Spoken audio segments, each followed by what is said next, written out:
Okay, so be honest with yourself for a moment.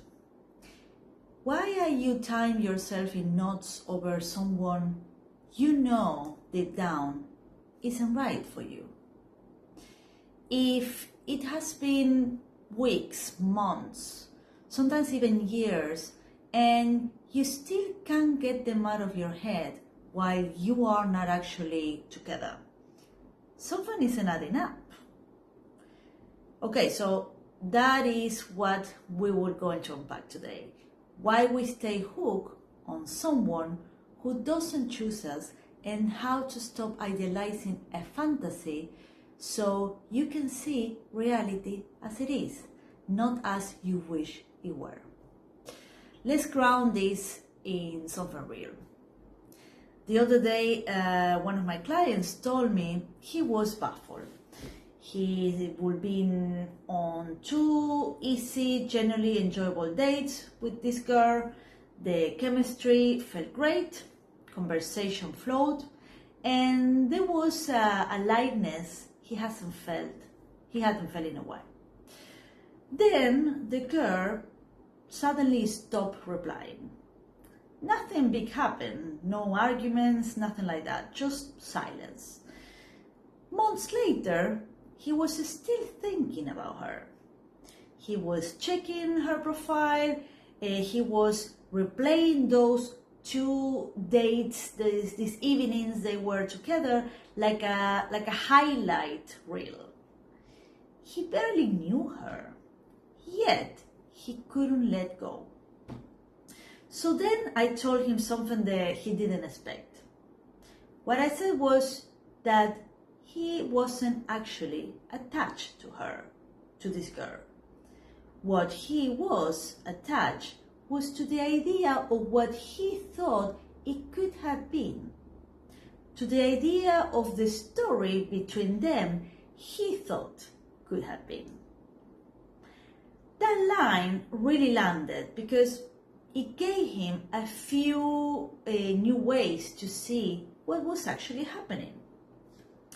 And that resonates for a lot of people because this is something that we do. It's a very common thing we people do. We don't only fall for a person. We fall for a story that we have written about them. A story that we have written about what could it look like between you two. And once the story takes shape, the mind goes to work to protect it.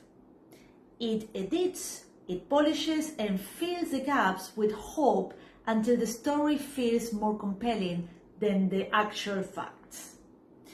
The thing is that if they were right for you, they will be in your life. Not in theory, in real practice. So think about your own experience. One day you meet someone and there is a spark. You feel this person is special and everything feels very nice and connecting. But suddenly they disappear.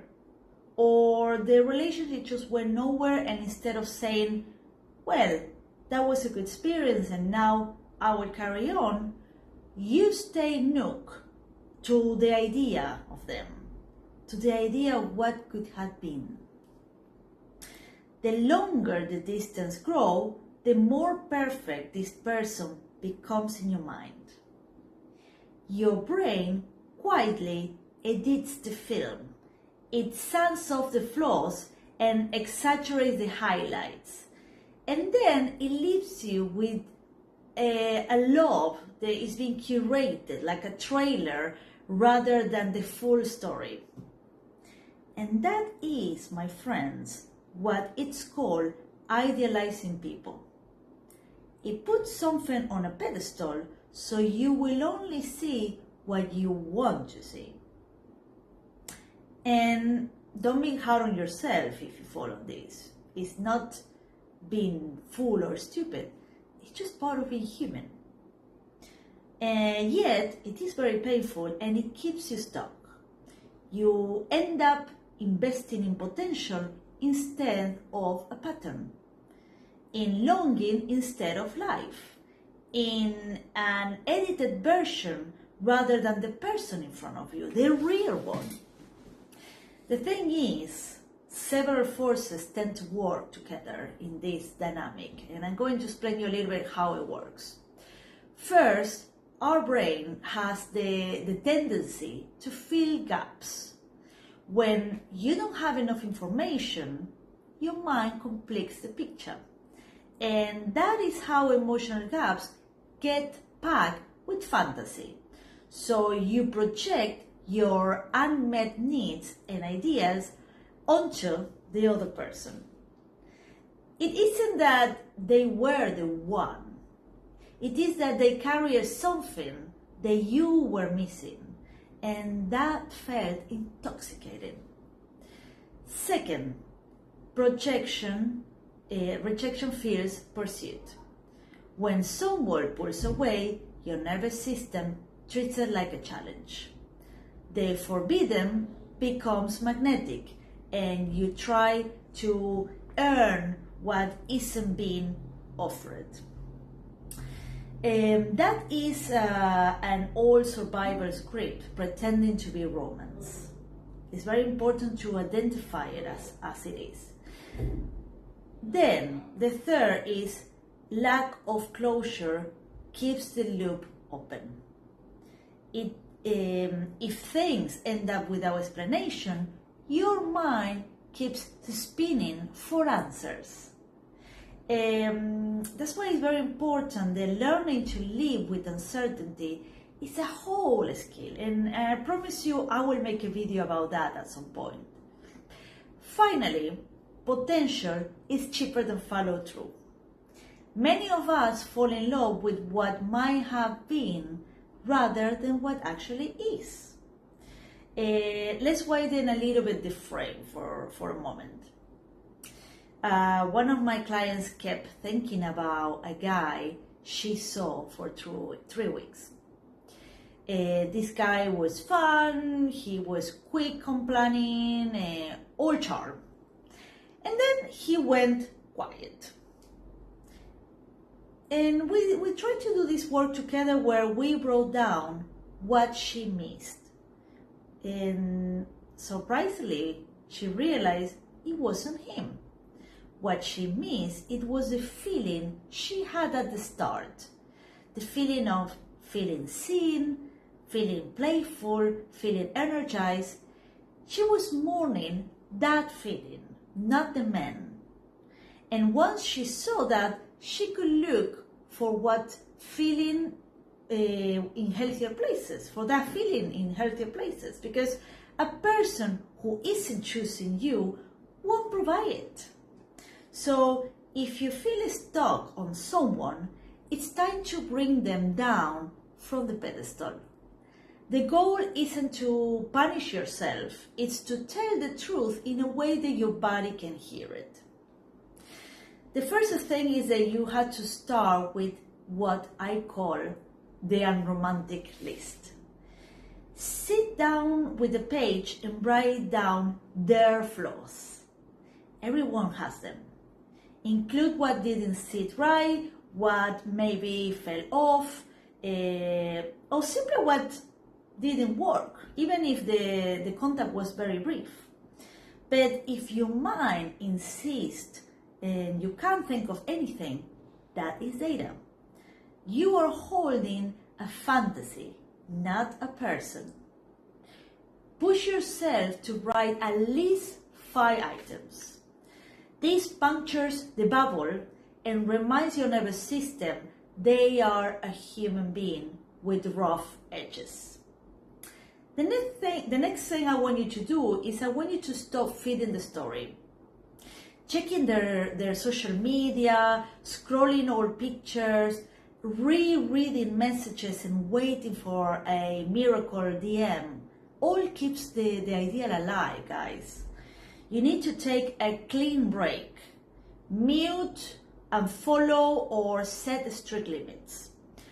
If you need a line to hold yourself to, use this. For the next 30 days, I'm not looking. And if I sleep, I will start again.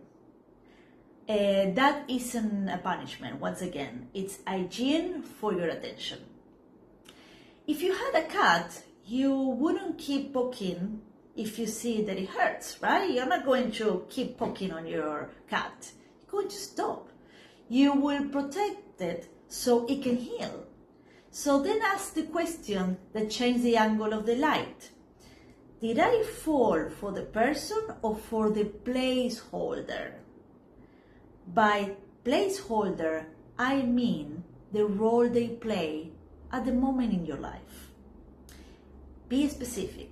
Perhaps they represented a possibility or safety or a future you wanted. When you can write one honest line, what I'm craving is steady attention, what I'm craving is novelty, what I'm craving is to feel wanted without performing, then you can start meeting that need in ways that don't depend on someone who isn't choosing you. And finally, return to reality. Say it loud, because hearing yourself matters. If they were right for me, they would be here. If they would be right for me, they would be here. Not in potential, here, okay? Here.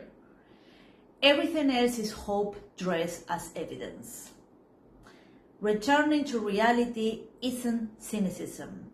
It's the doorway to your life happening again where you actually live, which is today. Now, let's talk about the what ifs. What if they come back? What if they just needed time?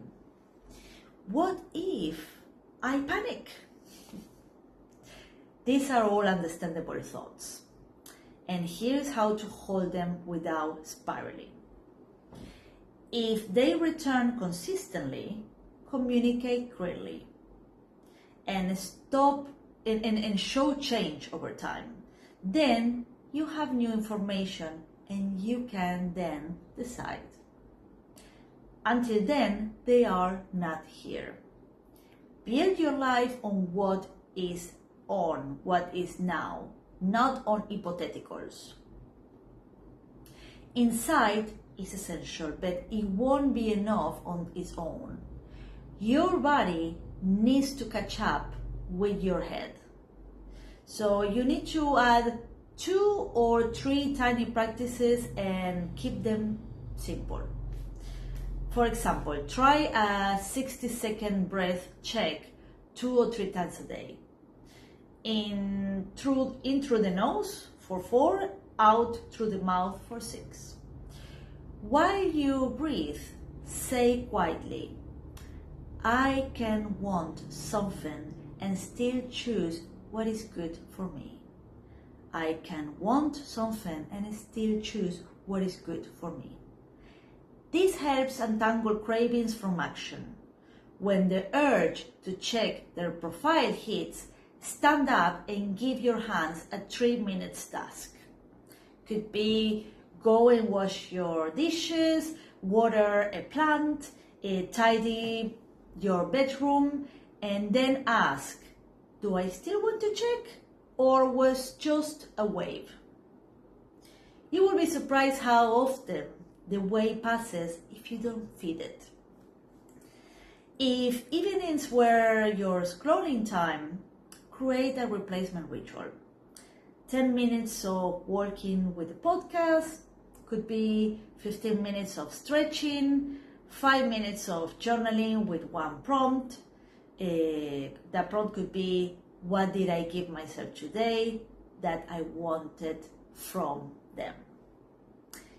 And remember, once again, you aren't punishing yourself. You are retraining your direction. We also need to name the grief. It's important to know that releasing a fantasy is still a loss, even if you never had a full relationship with this person. You are saying goodbye to a version of the future that felt good for a moment. So give it a little space. Maybe write a short goodbye letter that you won't send. You can thank for the fantasy, for showing what you want, and then you close it. Your life needs that energy back. Now, let's name the common detours that keep people stuck, because once you see them, you can step around them. The first detour is bargaining with the universe. This is such a common one. I hear it all the time. For example, if I see 3 signs today, we are meant to be. If 11:11 happens, we are meant to be. It doesn't work like that, guys. It just means your brain is brilliant at spotting patterns. You need to swap magical thinking for measurable behavior. Are they choosing you clearly, consistently, and kindly? If not, you have your answer there. That's information. Now, the second detour is waiting for absolute certainty. You might never get a neat, tidy reason. Might never happen. You need to decide with the information you have. If you want a rule of thumb, try this. If I feel worse in my body after contact, that is data. If I feel smaller around them, that is data. If I keep shrinking to keep the peace, that is data.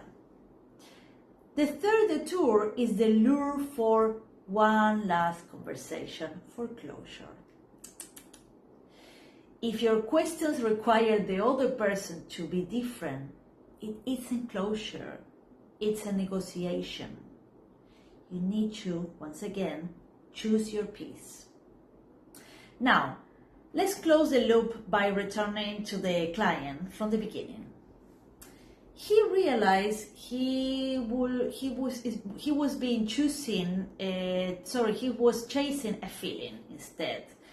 The spark of being seen quickly and intensely. Once he named it, he began creating safe, steady ways to feel alive that didn't depend on someone who wasn't choosing him. He joined a midweek football group. He left his phone at home on Saturdays mornings. He told 2 friends that he was doing so they could keep him accountable. The craving didn't vanish overnight, but it stopped ruining his life. That's the point. Freedom rarely arrives as a grand moment.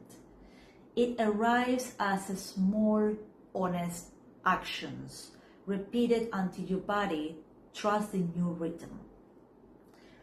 Before we finish, I want you to ask yourself 2 questions.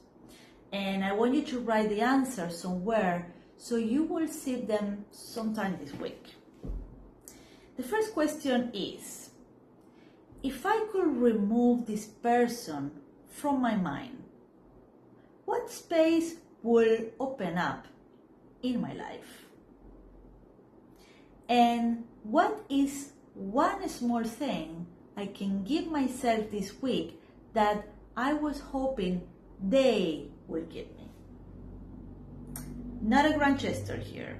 Something simple and repeatable that tells your nervous system you are on your own side.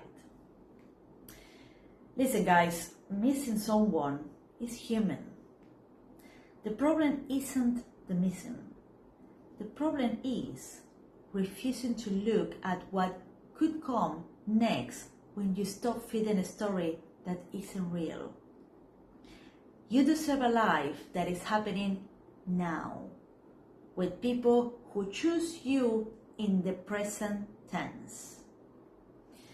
Guys, if this landed, please tell me what part hit home in the comments, or please message me on Instagram with what you want me to cover next.